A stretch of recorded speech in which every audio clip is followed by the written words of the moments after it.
তো নমস্কার বন্ধুরা, দিনের প্রথম ব্লগে তোমাদের জানাচ্ছি সকলকে স্বাগত। চলো দেখে আসি পাখি কটা কি করছে। তবু গাইস, কটা কি বাচ্চা হলো, পাখি কটা কি বাচ্চা হলো, কটা নতুন ডিম পারলো, আবার সেগুলো আপডেট দেবো। আগে গাইস এইখানে শুরু করা যাক আপডেটটা।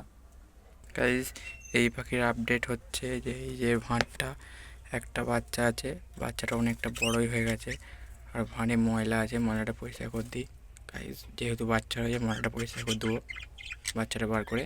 এই যে গাইজ বাচ্চাটা যতটা পেরেছি পরিষ্কার করে দিয়েছি, এবার বাচ্চাটা রেখে দিই গাইজ। বাচ্চাটা রেখে দিয়েছি গাইজ। এবার ভাঁড়টা যেমন ছিল তেমন সেট আপটা করে দিই ভাঁড়টার।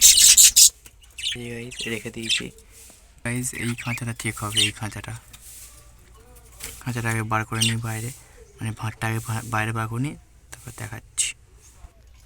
এই যে গাইজ বার করে নিয়েছি ভাঁড়টাকে। আগে যে ভাঁড়টা ছিল গাইজ এত নোংরা ছিল, এই ভাঁড়টাই দেখুন গাইজ দুটো বাচ্চা রয়েছে, একটা বাচ্চা ভালোই বড় হয়েছে, একটা বাচ্চা ছোটো হয়ে গেছে পাখিটা। এই যে ভাঁড়টা পরিষ্কার করে দিই গাইজ। এই পাখিটার ভাঁড়টার ময়লাটা বার করে দিই, পরিষ্কার করে দিই গাইজ। তারপর দেখাচ্ছি আমাদের গাইজ পুরো পরিষ্কার হয়ে গেছে। পাখির বাচ্চাগুলোতে রেখে দিই গাইজ। ওই পাখিটার দুটো বাচ্চার মধ্যে একটা বাচ্চার পা প্যারালাইজ হয়ে গেছে, এই যে গাইজ এই পাটা প্যারালাইজ হয়ে গেছে।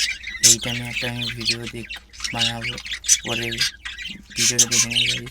এবার প্যারালাইজ হলে কী ওষুধ খাওয়াতে পাখিগুলোকে সেটা আমাদের পরে ভিডিওতে জানিয়ে দেবো। এই যে গাইজ ভাঁড় লাগিয়ে দিয়েছি, আবার পরেরটা আবার চেক করা যাক। এদিকে তো গাইজ নতুনভাবে জোড়া দিয়েছি দুটো পাখিকে, এখন একটা ডিম বাচ্চা করে নেই, নতুন ভাঁড়ও লাগিয়েছি। নীল পাখির জোড়া দিয়েছি গাইজ, দুটো নীল পাখিরই জোড়া দিয়েছি। আর এদিকে তো সব বাচ্চা আছে, শুধু এই দিকের এই মাঝখানেরটা শুধু এই যে পাখিটা যে চুল গাছে তার পাশে যে পাখিটা ওটা শুধু বড়ো পাখি, অ্যাডাল্ট ডিম বাচ্চা করা পাখি, বাদ বাকি সব বাচ্চা। আমার ভিডিও যদি আপনাদের ভালো লেগে থাকে গাইজ তাহলে লাইক করে পাশে থাকবেন, আর যদি চ্যানেল নতুন হয়ে থাকো তাহলে সাবস্ক্রাইব করে দেবেন চ্যানেলটা। নিত্য নতুন ভিডিও পাওয়ার জন্য আমার চ্যানেলটা সাবস্ক্রাইব করে রাখবেন গাইজ।